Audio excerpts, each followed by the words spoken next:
আমার জীবনের এই কাহিনী হয়তো আপনাদের অবাক করে দেবে যে বিয়ের পবিত্র বন্ধনে আবদ্ধ হওয়ার আগেই আমি কি করে অন্তঃসত্ত্বা হয়ে পড়লাম। আমার সৌন্দর্য অনেক পুরুষেরই দৃষ্টি আকর্ষণ করত, কিন্তু আমি তখনও কলেজের গণ্ডি পেরোইনি। এরই মধ্যে বাবা আমার বিয়ে ঠিক করে ফেলেন একজন সেনা সদস্যের সাথে, যার নাম আরমান। আরমান যেহেতু সেনাবাহিনীতে চাকরি করত, বছরে প্রায় 6 মাসই তাকে সীমান্তের প্রহরায় কাটাতে হতো। ছেলেটি দেখতে যেমন সুদর্শন ছিল, তেমনি সে ছিল তার বাবা মায়ের একমাত্র সন্তান। তাদের পারিবারিক অবস্থাও যথেষ্ট ভালো ছিল, তাই সবকিছু বিবেচনা করে বাবা আরমানের সাথে আমার বিয়ে পাকা করেন। আমার নাম মায়া। আমরা এক ভাই ও এক বোন। দাদু বহু বছর আগেই পরলোক চলে গেছেন, কিন্তু আমার দিদিমা আমাদের সাথেই থাকেন। দিদিমা আমাকে ঠিক পুতুলের মতো ভালোবাসেন, আর আমার বাবা মায়ের ভালোবাসার গভীরতা তো এই গল্পের পড়তে পড়তে আপনারা বুঝতে পারবেন। আমার ছোট ভাইটি এখনও স্কুলের ছাত্র। বিয়ের কথা পাকা হওয়ার পর আরমান মাঝে মাঝে আমাদের বাড়িতে আসত সবার সঙ্গে আলাপ পরিচয় করতে। এভাবে প্রায় 1 মাস কেটে যাবার পর বাবা যখন বিয়ের তারিখ চূড়ান্ত করতে আরমানের বাড়ি গেলেন, তখন আরমানের বাবা জানালেন যে আরমানের জরুরি তলব এসেছে, তাকে আগামীকালের মধ্যেই 6 মাসের জন্য সীমান্তে যেতে হবে। এই আকস্মিক খবরে আমরা সবাই, বিশেষ করে আমার বাবা মা, খুব ভেঙে পড়েছিলাম। ভেবেছিলাম বিয়ের পর হয়তো আরমান সীমান্তেই থাকবে, কিন্তু তার আগেই সে আমার থেকে অনেক দূরে চলে গেল। আমাদের মধ্যে ফোনে নিয়মিত কথা হতো।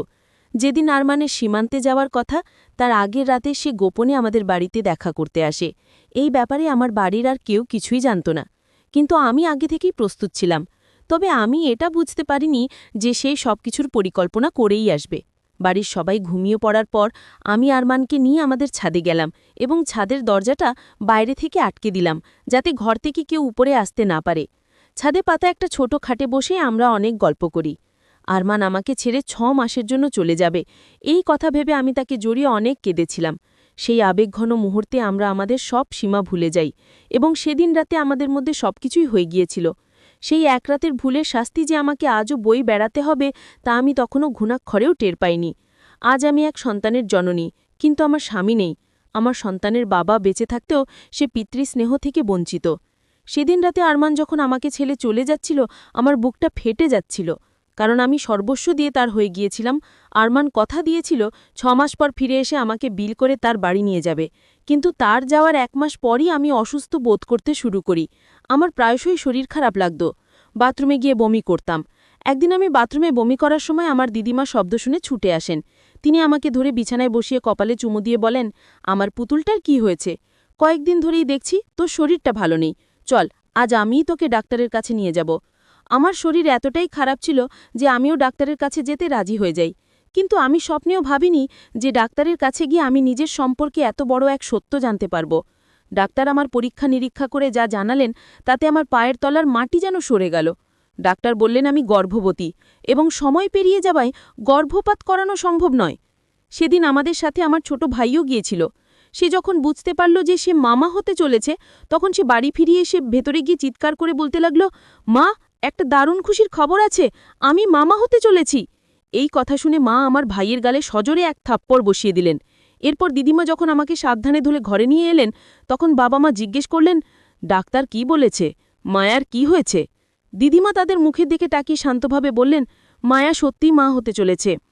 এই কথা শোনা মাত্রই মা আমার দিকে টেরে এলে।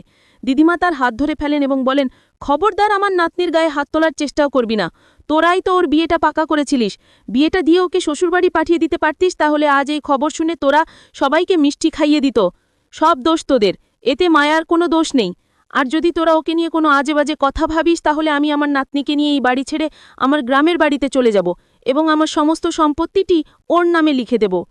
সেই দিন আমি দিদিমাকে জড়িয়ে ধরে অনেক কেঁদেছিলাম, কারণ আমি ভাবতেও পারিনি যে এক রাতের ভুলের জন্য আমার জীবনটা এইভাবে বদলে যাবে।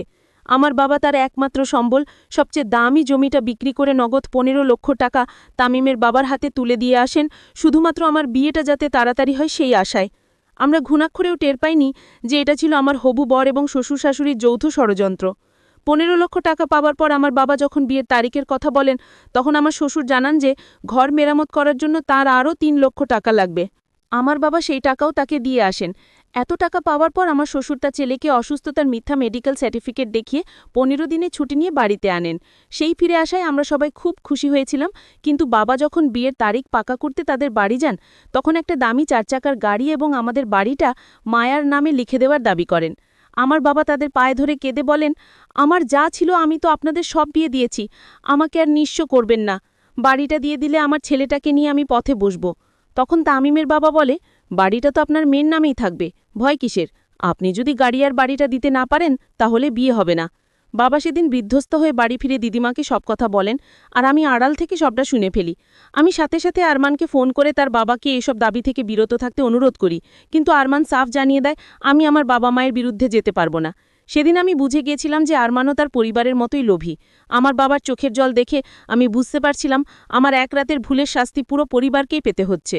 বিয়ের দিন মণ্ডপে মালা বদলের ঠিক আগে তামিমের বাবা আমার বাবাকে উদ্দেশ্য করে বলেন, ভাই সাব, গাড়ির চাবি আর বাড়ির দলিল আমার হাতে দিলেই বিয়ে সম্পন্ন হবে।